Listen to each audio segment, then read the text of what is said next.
Hi అండి, అందరికీ నమస్కారం. ఈరోజు మీకోసం ఒక కథ. కథలోకి వెళ్తే, తూర్పు దిక్కున సూర్యుడు ఇంకా పూర్తిగా కళ్ళు తెరవలేదు. ఆకాశం లేత నారింజ రంగును పులుముకుంటుంది. మంచు తెరలు ఇంకా పల్లెటూరిని కప్పుకొని ఉన్నాయి. పక్షుల కిలకిల రాగాలు తప్ప మరే ఇతర శబ్దాలు లేని ఆ ప్రశాంత వాతావరణంలో సిరిపుర గ్రామం నెమ్మదిగా నిద్రలేస్తుంది. ఆ గ్రామం చివర ఉన్న ఒక చిన్న పూల గుడిసెలోంచి ఒక యువతి బయటకు వచ్చింది. ఆమె పేరు లక్ష్మి. లక్ష్మి పేరుకు తగ్గట్టే కలకల్లాడుతూ ఉంటుంది. ఆమె కట్టుకున్న చీర పాతది, అక్కడక్కడ మాసిపోయి అంచులు చిరిగిపోయి దారాలు వేలాడుతూ ఉన్నాయి. కానీ ఆ చిరిగిన చీర ఆ మందాన్ని ఏమాత్రం తగ్గించలేకపోయింది. ఆ ముఖంలో ఒక స్వచ్ఛమైన అమాయకమైన నవ్వు ఎప్పుడు నాట్యం చేస్తూ ఉంటుంది. ఆ నవ్వు చూస్తే ఎంతటి బాధలో ఉన్న వారికైనా కాస్త ఊరట కలగక మానదు. కల్మషం లేని ఆ కళ్ళల్లో ప్రపంచం మొత్తం ఒక అందమైన ప్రదేశం అన్న భావన కనిపిస్తుంది. లక్ష్మి తండ్రి రామయ్య. ఆయన ఒక సన్నకారు రైతు. 2 ఎకరాల పొలమే వారి జీవనాధారం. తెల్లవారుజామునే లేచి పొలానికి వెళ్ళటం, మట్టితో మట్టిగా మారి కష్టపడ్డం ఆయన దినచర్య. రామయ్యకు భార్య లేదు. లక్ష్మి చిన్నతనంలోనే అనారోగ్యంతో కన్నుమూసింది. అప్పటినుంచి లక్ష్మికి తల్లి తండ్రి అన్ని రామయ్యే. కూతురంటే ఆయనకు ప్రాణం. తన రెక్కల కష్టంతో ఆమెను పెంచి పెద్ద చేశాడు. నాన్న, సర్ది కట్టుకొచ్చాను, చేతులు కడుక్కో అంటూ పొలం కట్టు మీద నడుచుకుంటూ వస్తున్న లక్ష్మిని చూసి రామయ్య ముఖంలో అలసటంతా మాయమైపోయింది. ఎందుకమ్మా ఈ ఎండలో కష్టపడి వచ్చావు? నేనే ఇంటికి వచ్చేవాణ్ణి కదా అన్నారు రామయ్య ప్రేమగా. నువ్వు పొద్దుటి నుంచి కష్టపడుతున్నావు నాన్న, నీకు ఆకలి వేస్తుందని త్వరగా వండాను అంటూ క్యారేజ్ తెరిచి తండ్రికి అన్నం వడ్డించింది. ఆమె చేతులకు ఉన్న గాజులు గలగలమని చప్పుడు చేస్తుంటే ఆ శబ్దంలో ఉన్న ఆప్యాయత రామయ్య కడుపు నింపేసింది. నా కడుపున పుట్టావు కానీ ఏ మహారాజు ఇంట్లో పుట్టాల్సిన దానివి తల్లి నువ్వు. ఈ చిరిగిన బట్టలు, ఈ కష్టం చూస్తుంటే నా మనసు తరక్కపోతుంది అని రామయ్య కంటతడి పెట్టుకున్నాడు. అదేం నాన్న అలా అంటావు? నువ్వు నా పక్కన ఉంటే నేనే మహారాణ్ణి. ఈ చీర పాతదైతే ఏంటి, నువ్వు ప్రేమతో కొనించింది కదా, నాకిది పట్టుచీరతో సమానం అంటూ అమాయకంగా నవ్వింది లక్ష్మి. ఆ నవ్వు ముందు రామయ్య పేదరికం చిన్నబోయింది. సిరిపురం గ్రామానికి 100 కిలోమీటర్ల దూరంలో ఉన్న మహానగరం. ఆ నగరంలో ఆకాశాన్ని తాకేలా ఉన్న ఒక విలాసవంతమైన భవనం. ఆ భవనం పేరు భవానీ నిలయం. ఆ ఇంటి అణువణువులోనూ సిరి సంపదలు రాజసం ఉట్టిపడుతుంటాయి. మార్బల్ ఫ్లోరింగ్, ఖరీదైన షాండియర్లు, విదేశాల నుంచి తెప్పించిన ఫర్నిచర్ అన్ని అక్కడ డబ్బుకు ఉన్న విలువను చాటి చెబుతూ ఉంటాయి. ఆ ఇంటి వారసుడు ఆదిత్య. పేరుకు తగ్గట్టే ప్రకాశవంతమైన యువకుడు. కానీ అతని కళ్ళల్లో ఎప్పుడూ ఒక వెలితి కనిపిస్తుంది. చుట్టూ ఎంతమంది ఉన్నా, ఎంత డబ్బు ఉన్నా ఏదో తెలియని ఒంటరితనం అతన్ని వేధిస్తూ ఉంటుంది. ఆదిత్య తండ్రి విశ్వనాథ్ పెద్ద వ్యాపారవేత్త. వ్యాపారమే ఊపిరిగా బతికే మనిషి. ఇక ఆదిత్య తల్లి భవానీదేవి. ఆ ఇంటికి, ఆ వ్యాపారానికి ఆమె అప్రకటిత మహారాణి. భవానీదేవికి డబ్బు, హోదా, పరువు అంటే ప్రాణం. మనుషులను వారి మనసులను బట్టి కాకుండా వారి బ్యాంక్ బ్యాలెన్సు, వారు వేసుకునే బట్టలను బట్టి అంచనా వేసే తత్వం ఆమెది. తన కొడుకు ఆదిత్య అంటే ఆమెకెంతో ఇష్టం. కానీ ఆ ఇష్టం కూడా తన పరువును పెంచే ఒక సాధనంగానే చూస్తుంది. ఆదిత్యకు ఓ కోటీశ్వరుడు కూతుర్నిచ్చి పెళ్లి చేయాలని, తద్వారా తమ వ్యాపార సామ్రాజ్యాన్ని మరింత విస్తరించాలని ఆమె కళ్ళు కంటుంది. ఉదయం 8 గంటలకు ఆదిత్య తన గదిలోంచి కిందికి వచ్చాడు. డైనింగ్ టేబుల్ దగ్గర కూర్చుని ఉన్న భవానీదేవి, ఆదిత్య, ఇవాళ సాయంత్రం మినిస్టర్ గారి అమ్మాయి బర్త్డే పార్టీ ఉంది, నువ్వు ఖచ్చితంగా వెళ్ళాలి. వాళ్ళతో మనకు రాబోయే కాంట్రాక్ట్ చాలా ముఖ్యం అని ఆజ్ఞాపించినట్టుగా చెప్పింది. అమ్మ, నాకు ఆ పార్టీలకు వెళ్ళటం ఇష్టం లేదు. అక్కడంతా నకిలీ నవ్వులు, కృత్రిమమైన పరిచయాలు, నాకు ఊపిరి ఆడదక్కడ అన్నాడు ఆదిత్య విసుగ్గా. వ్యాపారంలో ఇవన్నీ సహజం ఆదిత్య. నీ స్థాయికి తగ్గ వ్యక్తులతోనే నువ్వు తిరగాలి. సరే, ఇదంతా పక్కన పెట్టు. ఆ సిరిపురం దగ్గర మనకున్న 100 ఎకరాల స్థలం విషయం ఏమైంది? అక్కడ రీసార్ట్ కట్టాలని అనుకున్నాం కదా. మాట మార్చింది భవానీదేవి. అవునమ్మా, అక్కడ రైతులు భూములు ఇవ్వడానికి ఒప్పుకోవటం లేదు. నేనే స్వయంగా అక్కడికి వెళ్ళి మాట్లాడదాం అనుకున్నాను. రేపు ఉదయాన్నే సిరిపురం బయలుదేరుతానని చెప్పి తన బ్రేక్ఫాస్ట్ ముగించి ఆఫీస్కి బయలుదేరాడు ఆదిత్య. ఆదిత్యకు తెలియదు ఆ ప్రయాణం తన జీవితాన్ని, తన ఆలోచనలను, తన భవిష్యత్తును పూర్తిగా మార్చేస్తుందని. మరుసటి రోజు ఉదయం ఆదిత్య తన ఖరీదైన కారులో సిటీ ట్రాఫిక్ దాటుకొని హైవే మీదకు చేరుకున్నాడు. చుట్టూ పచ్చని ప్రకృతి, స్వచ్ఛమైన గాలి అతనికి ఎంతో హాయినిచ్చాయి. సిటీలోని కాలుష్యం, ఉరుకులు పరుగుల జీవితం నుంచి దూరంగా వెళ్తున్న కొద్దీ అతని మనసు తేలికపడసాగింది. మధ్యాహ్న సమయానికి సిరిపురం చేరుకున్నాడు ఆదిత్య. ఊరి పొలి మేళల్లోకి రాగానే రోడ్డు సరిగా లేదు. ఒకవైపు పచ్చని వరి పొలాలు, మరోవైపు మట్టి రోడ్డు. కారు నెమ్మదిగా వెళ్తుంది. సడన్గా కార్ టైర్ ఒక పెద్ద మట్టి గుంతలో కూరుకుపోయింది. ఆదిత్య కారు దిగి చూశాడు. టైరు పూర్తిగా బురదలో కూరుకుపోయింది. ఎంత ప్రయత్నించినా కారు బయటకు రాలేదు.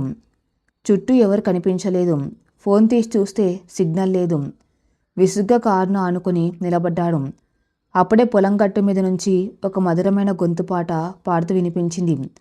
ఆదిత్య తలతిప్పి చూశాడు. అక్కడ లక్ష్మి ఉంది. తలపై ఒక గడ్డి మోపు పెట్టుకొని పాడుకుంటూ వస్తుంది. ఆమె నడకలో ఒక లయ ఉంది. ఆమె వేసుకున్న చీర మాసిపోయి కొంగు చిరిగిపోయి ఉంది.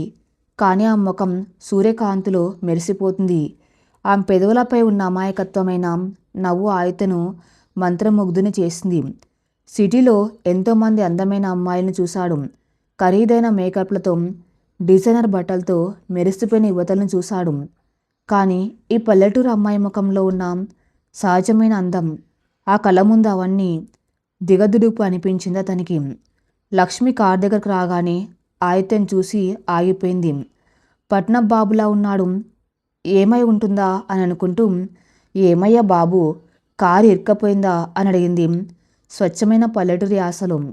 ఆమె గొంతు వినగానే ఆదిత్య తేరుకొని, అవునండి, గుంతలో టైర్ ఇరుక్కపోయింది, బయటకు రావటం లేదు అని అన్నాడు. లక్ష్మి తన తలపై ఉన్న గడ్డి మోపుని కింద పెట్టింది.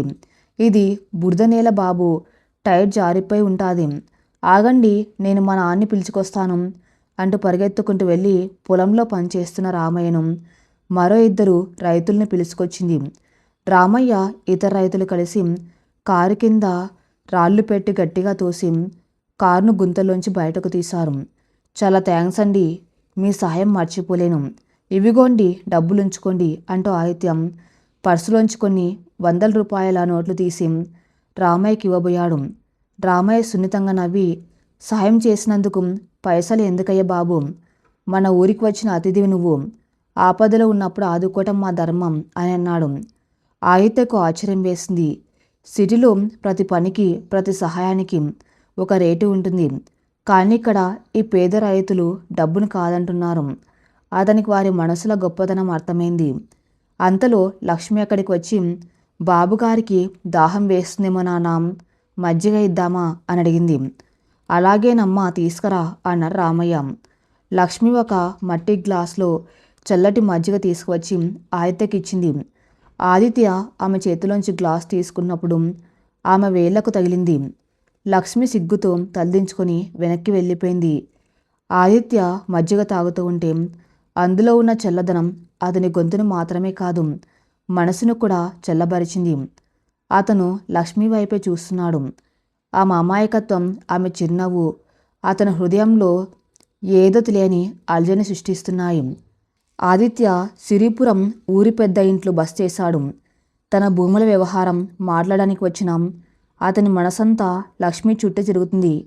మరుసటి రోజు ఉదయం కావాలని రామయ్య పొలం వైపు వెళ్ళాడు. అక్కడ లక్ష్మి పొలంలో కలుపు తీస్తుంది. చేతులకు మట్టి అంటి ఉంది. ముఖం మీద చెమట బిందువులు మెరుస్తున్నాయి. ఆమెను చూస్తూ గట్టు మీద నిలబడిపోయాడు ఆదిత్య. అతన్ని గమనించిన లక్ష్మి, ఏంటి బాబు, నిన్న కారు ఇరుక్కపోయిన చోట మళ్ళీ వచ్చారు, మళ్ళీ కారు ఇరుక్కపోయిందా అంటూ నవ్వింది.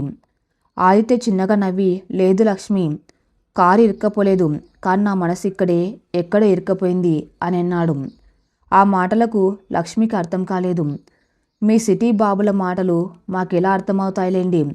అంటూ తన పనిలో పడిపోయింది. ఆదిత్య నెమ్మదిగా ఆమె దగ్గరికి వెళ్ళి, నీకు చదువుకోవాలని లేదా లక్ష్మి? ఇలా పొలంలో ఎంతకాలం కష్టపడతావు అని అడిగాడు. లక్ష్మి నవ్వుతూ, చదువుకొని ఏం చేయాలి బాబు? మాకు తెలిసింది ఈ మట్టిని నమ్ముకోవటం. నాన్నకు సాయంగా ఉంటే చాలు. నాకు ఈ పచ్చని పొలాలు, ఈ గాలి, మా నాన్న ప్రేమ ఇవి చాలు. ఇంకేం కోరికలు లేవు అని అంది. ఆ మాటల్లో ఉన్న స్పష్టత, జీవితం పట్ల ఆమెకున్న సాధారణ దృక్పథం ఆదిత్యను ఆశ్చర్యపరిచాయి. ప్రధానికి అసంతృప్తి చెందే ఎంత ఉన్నా ఇంకా కావాలనుకుని సిటీ మనసుల మధ్య పెరిగిన అతనికి లక్ష్మి ఆలోచనలు ఒక స్వచ్ఛమైన సెలయేర్లా అనిపించాయి. రోజులు గడుస్తున్నాయి. ఆదిత్య భూముల పని ఓ కొలిక్కి రాకపోయినా అతను తిరిగి సిటీకి వెళ్ళడానికి ఇష్టపడడం లేదు. రోజు లక్ష్మిని కలవటం, ఆమెతో మాట్లాడడం అతనికి అలవాటుగా మారింది. లక్ష్మికి కూడా ఆదిత్య అంటే ఒక రకమైన అభిమానం ఏర్పడింది. అతను తనతో మాట్లాడే తీరు, తను గౌరవించే విధానం ఆమెకు నచ్చాయి. కానీ ఆమెకు తన పరిమితులు తెలుసు. తను ఒక పేద రైతు కూతురు, అతను కోటీశ్వరుడు. ఆ తేడాను ఆమె ఎప్పుడు మర్చిపోలేదు. ఒకరోజు సాయంత్రం ఊరి చెరువు గట్టున ఇద్దరు కూర్చుని ఉన్నారు. సూర్యుడు పడమటి కొండల వెనుకకు జారుకుంటున్నాడు. ఆకాశం రకరకాల రంగులతో నిండిపోయింది. లక్ష్మి, రేపు నేను సిటీకి తిరిగి వెళ్ళిపోతున్నాను అన్నాడు ఆదిత్య మౌనాన్ని బద్దలు కొడుతూ. ఆ మాట వినగానే లక్ష్మి గుండెలో ఏదో చురుక్కుమంది. ఆ ముఖంలో నవ్వు మాయమైంది. వెళ్ళిపోతున్నారా అంటూ మెల్లగా అడిగింది. అవును, ఆఫీస్ పనులు చాలా ఉన్నాయి. కానీ నా మనసు ఇక్కడే వదిలేసి వెళ్తున్నాను అంటూ ఆదిత్య లక్ష్మి కళ్ళకు చూశాడు. లక్ష్మికి అతని మాటల్లోని భావం అర్థమైంది. కానీ భయంతో తలదించుకుంది. మేం పేదోళ్ళం బాబు, మీరు ఆకాశంలో ఉండే చంద్రుల్లాంటి వారు, మేము నేల మీద ఉండే మట్టి లాంటి వాళ్ళం. మనకు పొంతన లేదు అంది బరువెక్కిన గొంతు. ఆదిత్య ఆమె చేతులను తన చేతుల్లోకి తీసుకున్నాడు. ప్రేమకు ఆకాశం నేల అని తేడా ఉండదు లక్ష్మి. నా జీవితంలో ఎంతోమందిని చూశాను, ఎన్నో చూశాను. కానీ నీలో ఉన్న నిజాయితీ, నీ చిరునవ్వు నా మనసుని గెలుచుకున్నాయి. నేను నిన్ను ప్రేమిస్తున్నాను లక్ష్మి. నా జీవితాంతం నిన్ను ఇలాగే నవ్విస్తూ చూసుకోవాలనుకున్నాను అన్నాడు ఎంతో ఆదరతగా. లక్ష్మి కళ్ళెంబడి నీళ్లు తిరిగాయి. మా నాన్న నన్ను బతకనివ్వడు బాబు, మీ వాళ్ళు అస్సలు ఒప్పుకోరు అంటూ ఏడ్చేసింది. నీ కన్నీళ్ళు తుడిచే బాధ్యత నాది. మన ప్రేమ గురించి నేను అందరికీ ఒప్పిస్తాను. నువ్వు నా మీద నమ్మకం ఉంచు అంటూ ఆమెకు ధైర్యం చెప్పాడు ఆదిత్య. లక్ష్మికి ఆదిత్య మీద నమ్మకం కలిగింది. అతని ప్రేమలో ఎలాంటి కల్మషం లేదని ఆ మనసు కనిపించింది. ఆ సాయంత్రం ఆ చెరువు గట్టు మీద రెండు భిన్నమైన ప్రపంచాలకు చెందిన రెండు మనసులు ఒకటయ్యాయి. కానీ వారికి తెలియదు వారి ప్రేమ ఎంతటి తుఫాను సృష్టించబోతుందో. రెండు ప్రపంచాల మధ్య పెళ్ళి అనేది ఎంత పెద్ద అగ్ని పరీక్ష. మరుసటి రోజు ఆదిత్య సిటీకి తిరిగి వచ్చాడు. కానీ అతని మనసంతా లక్ష్మితోనే నిండి ఉంది. ఆమె చిరిగిన చీర, అమాయకమైన నవ్వు, ఆమె ప్రేమతో ఇచ్చిన మజ్జిగ అన్ని కళ్ళ ముందే మెదులుతున్నాయి. తన తల్లి భవానీదేవికి ఈ విషయం ఎలా చెప్పాలి, ఆమె ఎలా స్పందిస్తుంది అని ఆలోచిస్తున్నాడు. భవానీదేవి ఎంత కఠినంగా ఉంటుందో అతనికి తెలుసు. కానీ లక్ష్మిని వదులుకోవటం అతనికి ప్రాణం పోయినంత పని. ఏదైతే అది అవుతుంది. ముందుగా తన నిర్ణయాన్ని ఇంట్లో వాళ్ళకు చెప్పేయాలి అని నిశ్చయించుకున్నాడు. రాత్రి 9 గంటల సమయం. ఆదిత్య తన గదిలో ఉన్నాడు. అతని ప్రాణమిత్రుడు లాయర్ అయిన విక్రమ్ అక్కడే ఉన్నాడు. విక్రమ్ ఆదిత్యకు చిన్ననాటి స్నేహితుడు. అతని ప్రతి విషయము విక్రమ్కు తెలుసు. చూడు ఆదిత్య, నువ్వు తీసుకున్న నిర్ణయం చిన్నది కాదు. మీ అమ్మగారి గురించి నీకు తెలుసు. ఆవిడ ఈ పెళ్లికి ఒప్పుకుంటుంది అని నువ్వు అనుకుంటున్నావా? విక్రమ్ ఆందోళనగా అడిగాడు. ఆదిత్య కుర్చీలోంచి లేచి గదిలో అటు ఇటు నడుస్తూ, నాకు తెలుసు విక్రమ్, అమ్మకు హోదా, డబ్బు పిచ్చి. కానీ నా సంతోషం ముఖ్యం కదా. నేను లక్ష్మిని తప్ప వేరే ఎవరిని పెళ్లి చేసుకోలేను. ఆ అమ్మాయిలో ఉన్న స్వచ్ఛత ఇక్కడి కోటీశ్వర్ల అమ్మాయిల్లో ఎవరికీ లేదు. లక్ష్మితో నేను నిజమైన ఆదిత్యలా బతకగలను. ఈ నకిలీ జీవితం నాకు వద్దు అన్నాడు గట్టిగా.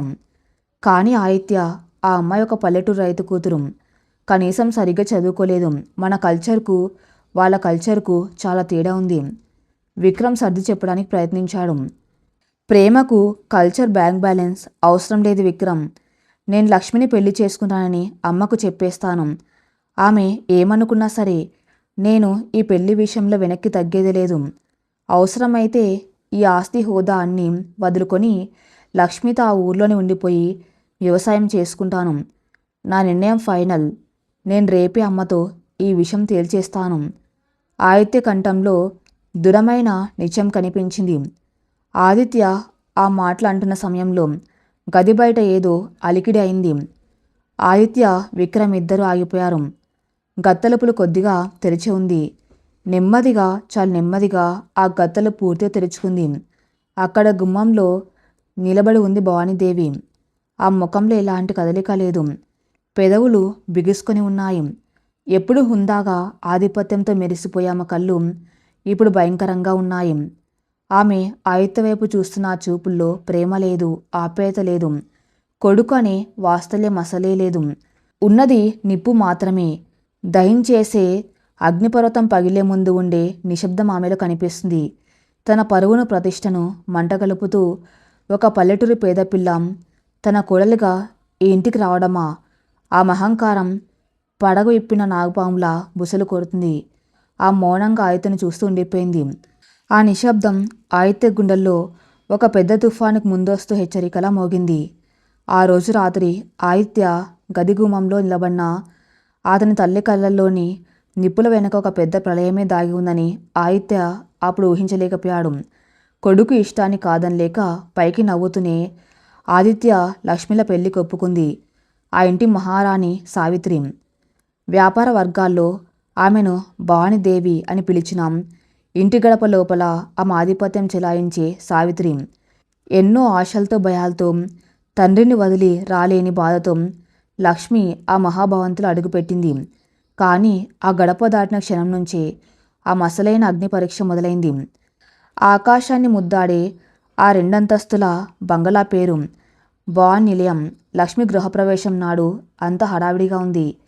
ఎటు చూసినా ఖరీదైన అలంకరణలు, కళ్ళు మిరిమిట్లు గొలిపే విద్యుత్ దీపాలు, విదేశీ పూల సువాసనలు. ఆమె కట్టుకున్న పట్టుచీర ఆమెకు ఎంతో బరువుగా అనిపించింది. కుడికాలు పెట్టి ఇంట్లోకి వస్తున్నప్పుడు ఎదురుగా నిలబడిన సావిత్రి చూపుల్లో ఆశీర్వాదం లేదు, కేవలం ఒక రకమైన ఏవగింపు మాత్రమే కనిపించింది. ఆ ఇల్లు ఎంత విశాలంగా ఉందో లక్ష్మికి తన మనసు మాత్రం అంత ఇరుగ్గా అనిపించసాగింది. తన తండ్రి పూరుగుడిసె చిన్నదైనా అక్కడ ప్రేమకు, స్వేచ్ఛతకు కొదవలేదు.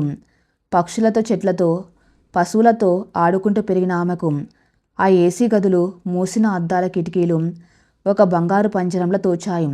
ఇంట్లో పని వాళ్ళు కూడా లక్ష్మిని ఒక అపరిచితురాల్లా, తమ యజమానురాలికి నచ్చిన ఒక వస్తువులా చూసేవారు. ఏమ్మా లక్ష్మి, ఆ చీర కొంగు అలా నేల మీద పడిపోతుంది చూసుకో. ఇది మీ పల్లెటూరు కాదు. ఎవరైనా చూస్తే నా పరువు పోతుంది అంటూ మొదటి రోజే సావిత్రి తన మాటలు దాడి మొదలుపెట్టింది. లక్ష్మి భయంగా కొంగు సర్దుకొని తలదించుకుంది. ఆ క్షణంలో ఆమెకు తన తండ్రి రామయ్య గుర్తొచ్చాడు. నా కడుపున పుట్టిన మహారాణివి తల్లి నువ్వు అన్న ఆయన మాటలు చెవుల్లో మారుమోగాయి. కానీ ఇక్కడ ఆమె ఒక మహారాణిలా కాదు, ఒక అవాంఛిత అతిథిలా మిగిలిపోయింది. రోజులు గడుస్తున్నాయి. లక్ష్మి ఆ ఇంటి వాతావరణానికి అలవాటు పడ్డానికి తన సాయశక్తులా ప్రయత్నిస్తుంది. ఉదయాన్నే లేచి స్నానం చేసి దేవుడికి దండం పెట్టుకుని వంటగదిలోకి వెళ్ళటం ఆమెకు పల్లెటూరులో ఉన్న అలవాటు. కానీ ఇక్కడ వంట చేయడానికి 4 వంటవాళ్ళు ఉన్నారు. ఒకరోజు ఉదయం ఆదిత్యకి ఇష్టమైన ఉప్మా చేద్దామని లక్ష్మి వంటగదిలోకి వెళ్ళింది. ఆమె వంట చేస్తూ ఉండగా అక్కడికి వచ్చిన సావిత్రి, ఆగు లక్ష్మి, మా ఇంట్లో ఇష్టం వచ్చినట్టు చేయడానికి వీల్లేదు. ఇక్కడ అంతా ఒక పద్ధతి ప్రకారం జరగాలి. నీకు డైనింగ్ టేబుల్ మీద ఎలా తినాలో కూడా సరిగ్గా తెలియదు. ఇక వంట ఏం చేస్తావు అని కసురుకుంది. లక్ష్మి కళ్ళు చెమర్చాయి. లేదు అత్తయ్య, ఆయనకు నేను చేసే వంట అంటే ఇష్టమని అనేదో చెప్పబోయింది. వెంటనే సావిత్రి వ్యంగ్యంగా నవ్వింది. మీ ఇంట్లో ఇలాగే ఉంటారా? పెద్దవాళ్ళు మాట్లాడుతూ ఉంటే ఎదురు చెప్పడమేనా మీ నాన్న నీకు నేర్పించింది? ఏమోలే, ఆ మట్టిలో పనిచేసుకునే ఆయనకు ఇవన్నీ ఎక్కడ తెలుస్తాయి అంటూ రామయ్యని కించపరుస్తూ మాట్లాడింది. లక్ష్మి గుండెల్లో ఏదో గుచ్చుకున్నట్టయింది. తన్ను ఏమన్నా పడుతుంది, కానీ తన తండ్రిని అంటే ఆమె తట్టుకోలేకపోయింది. అయినా సరే పెళ్ళైన కొత్తలో గొడవలు ఎందుకని మౌనంగా కన్నీళ్ళు దేమింకుంది. డైనింగ్ టేబుల్ దగ్గర ఫోర్కు స్పూన్స్ వాడడం రాక లక్ష్మి ఇబ్బంది పడుతూ ఉంటే సావిత్రి చేసే హేళన ఆమెను మానసికంగా కుంగదీసేది. ప్రతి చిన్న విషయానికి పోల్చడం, పల్లెటూరు నేపథ్యాన్ని అవమానించడం సావిత్రి దినచర్యగా మారిపోయింది. పెళ్లికి ముందు లక్ష్మికి ఎన్నో బాసలు చేశాడు ఆదిత్య. నీ కన్నీళ్ళు తుడిచే బాధ్యత నాది, నా జీవితాంతం నిన్ను నవ్విస్తూ చూసుకుంటాను అన్నతని మాటలే లక్ష్మికి కొండంత ధైర్యాన్నిచ్చాయి. కానీ పెళ్ళై సిటీకి వచ్చాక ఆదిత్య పూర్తిగా మారిపోయాడు. వ్యాపార పనుల ఒత్తిడి, తల్లితో గొడవలు పడ్డం ఇష్టం లేకపోవటం వల్ల అతను చాలా విషయాల్లో చూసి చూడనట్టు వ్యవహరించడం మొదలుపెట్టాడు. ఒకరోజు సాయంత్రం హాల్లో సావిత్రి లక్ష్మిని అందరి ముందు తీవ్రంగా మందలిస్తుంది. అతిథులు వచ్చినప్పుడు వాళ్ళతో ఎలా మాట్లాడాలో నేర్చుకో, నీ పల్లెటూరు యాస విని వాళ్ళు నా ముందే నవ్వుతున్నారు అని సావిత్రి అరుస్తూ ఉంటే అక్కడే సోఫాలో కూర్చున్న ఆదిత్య ల్యాప్టాప్లో తలదూర్చి పనిచేసుకున్నాడు. లక్ష్మి దీనంగా ఆదిత్య వైపు చూసింది. కనీసం ఒక మాటైనా తన కోసం మాట్లాడతాడేమో, తన్ను ఆదుకుంటాడేమో అని ఆశగా చూసింది. కానీ ఆదిత్య ఒక్కసారి తల తిప్పి చూసి ఏం పట్టినట్టు మళ్ళీ ల్యాప్టాప్ వంక చూసుకున్నాడు. ఆ క్షణం లక్ష్మికి తన ఒంటరితనం పూర్తిగా అర్థమైంది. తన కోసం ప్రపంచాన్ని ఎదిరిస్తాడు అనుకున్న భర్త తన కళ్ళెదుటే తనకు జరుగుతున్న అవమానాన్ని మౌనంగా భరిస్తున్నాడు. రాత్రి గదిలోకి వచ్చాక, ఏమండి అత్తయ్య గారు నన్ను అన్న మాటలు మీరు వినలేదా అని లక్ష్మి నెమ్మదిగా అడిగింది. అయితే విసుగ్గా, చూడు లక్ష్మి, అమ్మ చిన్నప్పటి నుంచి ఓ కల్చర్లో పెరిగింది, నువ్వు సర్దుకపోవాలి, ప్రతిదానికి నన్ను మధ్యలోకి లాగకు, నాకు ఆఫీసులో చాలా టెన్షన్స్ ఉన్నాయని చెప్పి పడుకున్నాడు. ఆ మాటలు లక్ష్మి గుండెను సూదుల్లా పొడిచాయి. లక్ష్మి జీవితం ఒక చక్రంలా మారిపోయింది. ఉదయం లేవటం, అత్తగారు అవమానాలు భరించడం, భార్య నిర్లక్ష్యాన్ని చూసి కుమిలిపోవటం. ఆమె నవ్వు ఎప్పుడు దూరమైపోయింది. ఆ చిరిగిన చీరలో ఉన్నప్పుడు ఆ ముఖంలో ఉన్న కళ ఇప్పుడు ఈ ఖరీదైన పట్టు చీరలో లేదు. తన తండ్రికి ఫోన్ చేసినప్పుడు మాత్రం ఏడుపును దిగమింగుతూ, నేను చాలా బాగున్నాను నాన్న, అత్తయ్య గారు ఆయన నన్ను మహారాణిలో చూసుకున్నారు అని అబద్ధాలు చెప్పేది. ఫోన్ పెట్టేయగానే కుప్పగూలిపోయి ఏడ్చేది. ఒకరోజు ఇంట్లో పెద్ద పార్టీ జరిగింది. పెద్ద పెద్ద వ్యాపారవేత్తలు, రాజకీయ నాయకులు వచ్చారు. లక్ష్మిని పై గదిలోనే ఉండమని, కిందకు రావద్దని సావిత్రి ఖచ్చితంగా చెప్పేసింది. నువ్వు కిందికి వస్తే నా పరువు పోతుంది, నీ పల్లెటూరి వాతావరణం చూసి వాళ్ళు నన్ను తక్కువ అంచనా వేస్తారు అని మొహం మీద చెప్పేసింది. అయితే కూడా దానికి అభ్యంతరం చెప్పలేదు. పార్టీ జరుగుతున్నంతసేపు లక్ష్మి పై గదిలో చీకట్లో ఒంటరిగా కూర్చుంది. కింద వినిపిస్తున్న సంగీతం, నవ్వులు ఆమె చెవుల్లో సీసం కరిగించి పోసినట్టుగా ఉన్నాయి. తన భర్త పక్కన నిలబడవలసిన స్థానంలో తను ఇలా ఓ ఖరీదైన బందీ అవటం ఆమెను కలిచివేసింది. ఆ రోజు రాత్రి పార్టీ ముగిసింది. ఇల్లంతా నిశ్శబ్దంగా మారింది. గడియారం రాత్రి 1 గంట కొట్టింది. అందరు నిద్రపోతున్నారు. లక్ష్మికి నిద్ర పట్టలేదు. ఆకలి, బాధ, అవమానం అన్నీ కలిపి ఆమెను ఉక్కిరిబిక్కిరి చేస్తున్నాయి. నెమ్మదిగా గత్తలుపు తీసుకుని కింద ఉన్న విశాలమైన వంటగదిలోకి వెళ్ళింది. వంటగదిలో లైట్లు వేయలేదు. కిటికీలోంచి వస్తున్న వెన్నెల వెలుతురులో మాత్రమే ఆ గది కనిపిస్తుంది. లక్ష్మి ఒక మూలకు వెళ్ళి కింద చల్లటి మార్బల్ నేల మీద కూర్చుంది. మోకాళ్ళ మధ్య తల పెట్టుకుని 2 చేతులతో కాళ్ళను గట్టిగా పట్టుకుని ఏడటం మొదలుపెట్టింది. ఆమె ఏడుపు శబ్దం బయటకు రాకుండా నోట్లో కొంగు పెట్టుకుంది. నాన్న, ఎందుకు నాన్న నన్నిక్కడ వదిలేసావు? నాకు ఈ నగలు వద్దు, ఈ బంగళా వద్దు, నీ దగ్గరకు వచ్చేస్తాను నాన్న అని మనసులోని కుమిలిపోతూ రోధిస్తుంది. ఆ పెద్ద బంగ్లాలో ఆమె ఏడుపును వినే నాదురి లేడు. అప్పుడే పైనుంచి మెట్లు దిగుతున్న అలికిడి అయింది. ఆయితే నిద్రలేచి నీళ్లు తాగడానికి కిందకు వస్తున్నాడు. వంటగది వైపు నడిచిన అతను సడన్గా ఆగిపోయాడు. చీకటి మూలలో నేల మీద కూర్చుని ఏడుస్తున్న లక్ష్మిని చూశాడు. వెన్నెల వెలుగులో ఆమె కన్నీళ్లు స్పష్టంగా కనిపిస్తున్నాయి. ఆమె భుజాలు కుదుపులకు గురవుతున్నాయి. ఆయితే అడుగులు ముందుకు పడలేదు. మనసులో ఒక మూల ఆమెను దగ్గరకు తీసుకోవాలని, ఓదార్చాలని అనిపించింది. కానీ మరో మూల ఈ గొడవలన్నీ తనకెందుకన్న స్వార్థం, తల్లితో తలనొప్పులు ఎందుకన్న భయం అతన్ని ఆపేశాయి. లక్ష్మి తలపైకి చూసింది. గుమ్మం దగ్గర నిలబడి ఉన్న ఆదిత్యను చూసి ఆమె కళ్ళల్లో చిన్న ఆశ మొలకెత్తింది. ఆయన వచ్చారు, నా బాధను అర్థం చేసుకుంటారు, నన్ను కౌగలించుకొని ఓదారుస్తారనుకుంది. కన్నీళ్లతోని అతని వైపు చూస్తూ లేవడానికి ప్రయత్నించింది. కానీ ఆదిత్య ఆమె కళ్ళల్లోకి చూడలేకపోయాడు. ఒక క్షణం అక్కడ ఆగి ఏం మాట్లాడకుండా నెమ్మదిగా వెనక్కి అడుగు వేశాడు. చేత్తో వంటగది తలుపు పట్టుకున్నాడు. లక్ష్మి కళ్ళు ఆశ్చర్యంతో భయంతో విచ్చుకున్నాయి. ఆదిత్య నెమ్మదిగా కానీ ఖచ్చితంగా ఆ తలుపును మూసేశాడు.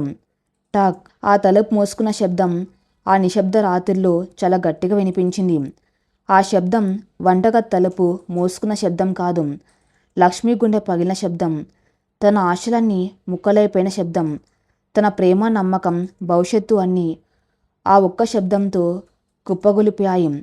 చీకటి గదిలో ఒంటరిగా మిగిలిపోయిన లక్ష్మి ఇక ఏడుపు కూడా రాక ఆ మూసిన తలుపు వైపే శూన్యంగా చూస్తూ ఉండిపోయింది. వంటగది తలుపు మూసుకున్న రాత్రి లక్ష్మి జీవితంలో ఒక పీడకల్లా మిగిలిపోయింది. ఆ మూసిన తలుపు వైపు చూస్తూ గడిపిన క్షణాలు ఆమెలో ఒక కొత్త లక్ష్మికి ప్రాణం పోసాయి. తెల్లవారుజామున సూర్యకిరణాలు కిటికీలోంచి వంటగదిలోకి ప్రవేశించే సమయానికి లక్ష్మి కళ్ళల్లో కన్నీళ్లు ఇంకిపోయాయి. ఆమెలో ఎప్పుడు ఉండే ఆ స్వచ్ఛమైన అమాయకమైన పల్లెటూరి పిల్ల ఆ రాత్రితోనే మరణించింది. ఇప్పుడు ఆమెలో కేవలం ఒక శూన్యత మాత్రమే మిగిలింది. ఆదిత్య ప్రేమ మీద ఆమె పెట్టుకున్న ఆశలన్నీ ఆ ఒక్క తలుపు చప్పుడుతో పేక మెడలా కూలిపోయాయి. గదిలోకి తిరిగి వచ్చిన లక్ష్మి అద్దంలో తను చూసుకుంది.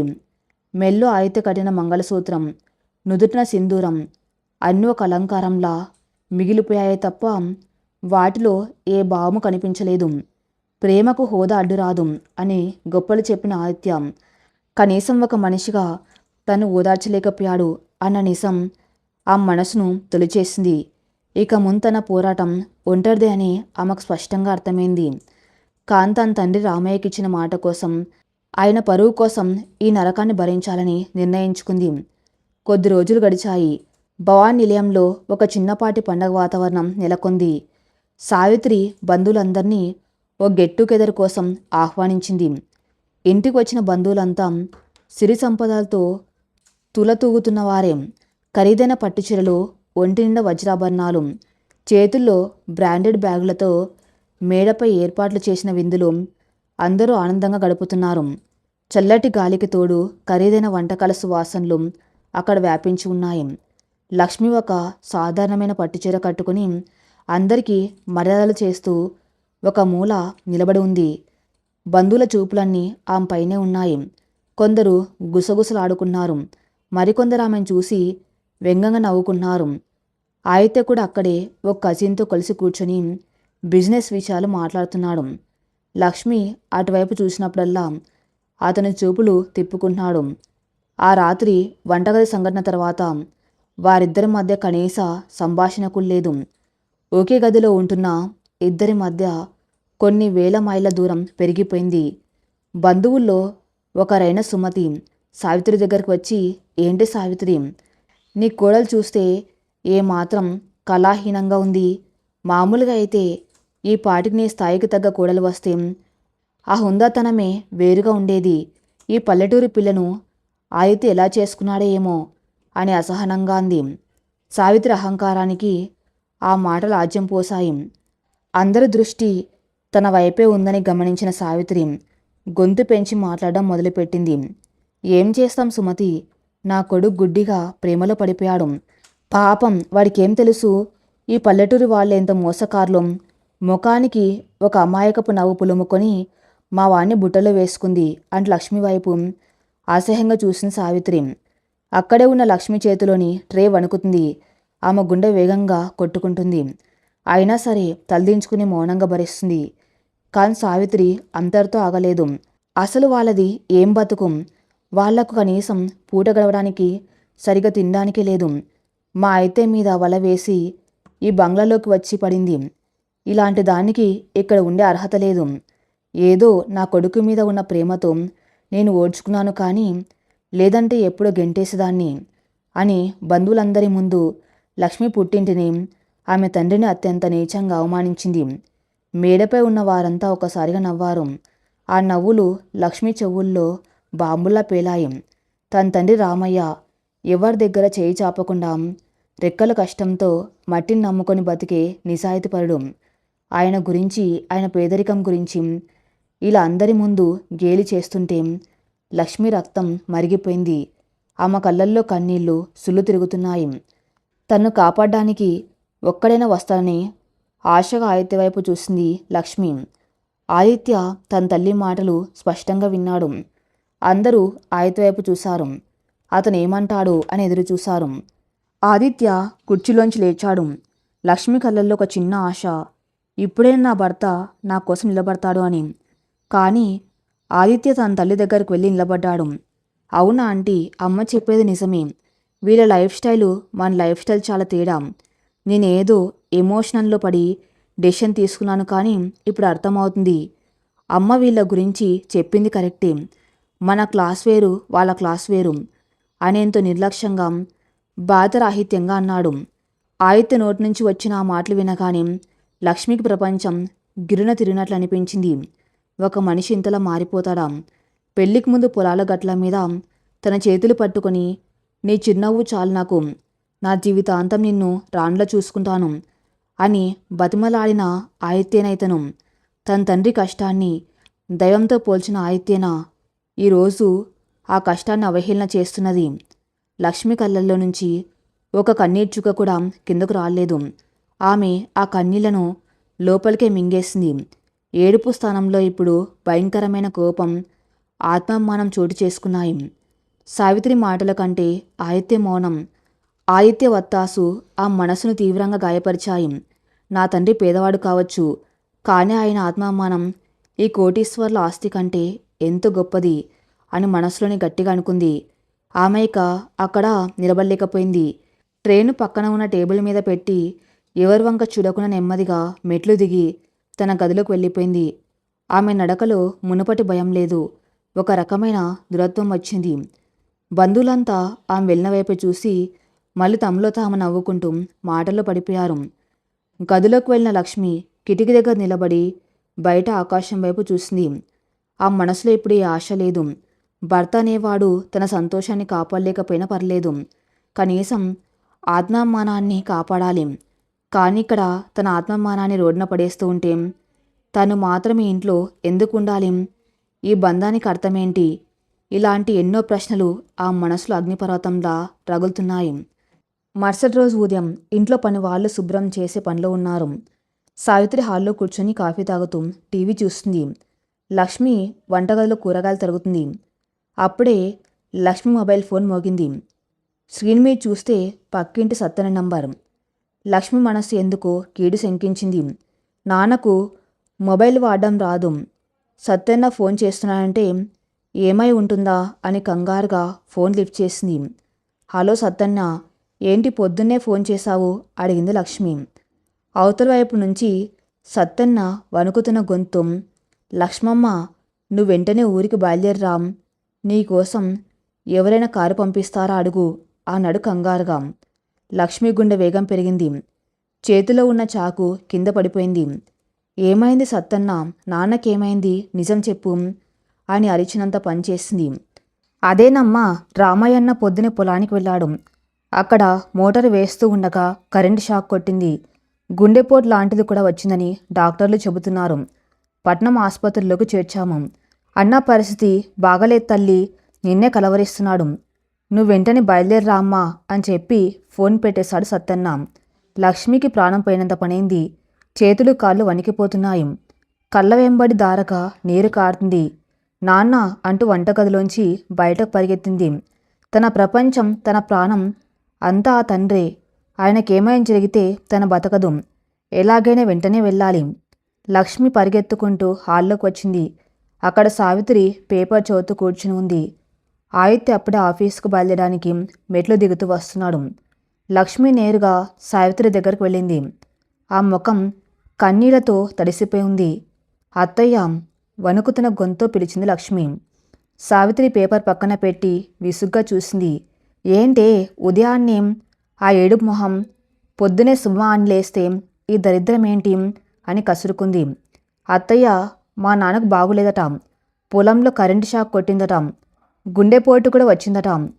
సీరియస్గా ఉందని ఆసుపత్రిలో చేర్చారు. దయచేసి నన్ను ఊరికి పంపించండి, నేనిప్పుడే వెళ్ళాలి అని 2 చేతులు జోడించి ప్రాధేయపడింది లక్ష్మి. లక్ష్మి మాటలు విన్న ఆదిత్య మెట్ల మీద ఆగిపోయాడు. అతని ముఖంలో చిన్న ఆందోళన కనిపించినా తల్లివైపు చూసి అలాగే నిలబడిపోయాడు. సావిత్రి ముఖంలో ఏమాత్రం కనికరం లేదు. ఎంతో నిర్దాక్షిణ్యంగా నవ్వింది. ఓహో, ఇది నాటకం. నిన్న మొన్నటిదాకా బాగానే ఉన్నాడు కదా మీ నాన్న, ఇప్పుడు సడన్గా ఏమైంది?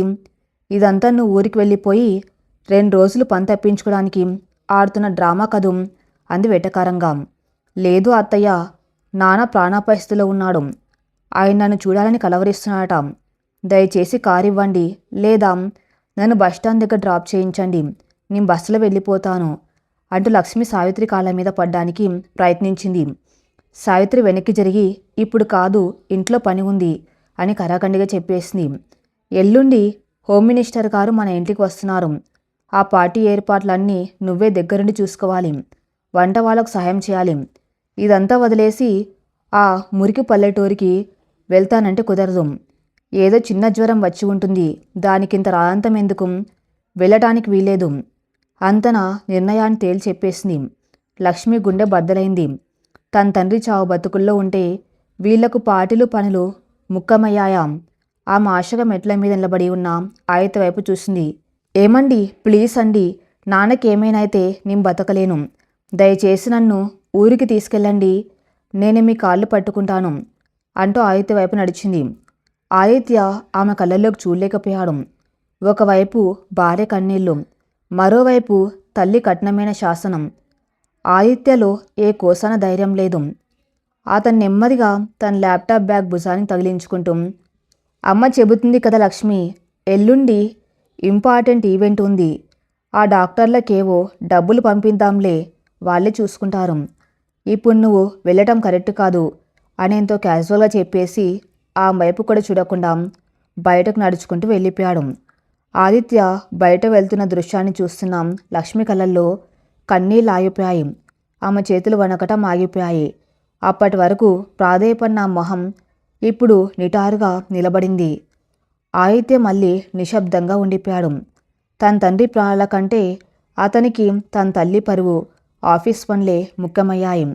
డబ్బే ప్రాణంగా బతికే ఈ రాతి మనుషుల మధ్య, ఈ కాంక్రీట్ అడవిలో తన ప్రేమకు, తన అస్తిత్వానికి చోటు లేదని ఆమెకు పూర్తిగా అర్థమైపోయింది. సావిత్రి తన వైపు గర్వంగా చూస్తూ లోపలికి వెళ్ళిపోతూ ఉంటే లక్ష్మి అక్కడే శిలలా నిలబడిపోయింది. ఆమె కళ్ళు పక్కనే ఉన్న గత్తలుపుల వైపు మల్లాయి. ఆ తలుపుల అవతల తనకు స్వేచ్ఛ ఉంది. తన తండ్రి ప్రాణాలు ఉన్నాయి. మెల్లో ఉన్న మంగళసూత్రాన్ని చేతిలోకి తీసుకుంది. దాని బరువు ఇప్పుడు ఆమెకు సంఖ్యలా అనిపిస్తుంది. ఆ ముఖంలో ఒక భయంకరమైన ప్రశాంత ఆవరించింది. నిర్ణయం తీసుకోబోతుంది, ఒక బలమైన నిర్ణయం. అది కేవలం ఈ ఇంటి గడప దాటడం మాత్రమే కాదు, ఈ నకిలీ బంధాలను, ఈ బానిసత్వాన్ని శాశ్వతంగా తెంచుకునే నిర్ణయం. లక్ష్మి అడుగు ముందుకు పడింది. మరి తర్వాత ఏం జరగబోతుందో, లక్ష్మి ఎలాంటి నిర్ణయం తీసుకుందో నెక్స్ట్ పార్ట్లో చూద్దాం. నెక్స్ట్ పార్ట్ కోసం నా ఛానల్ని ఫాలో అవుతూనండి. Thank you for listening.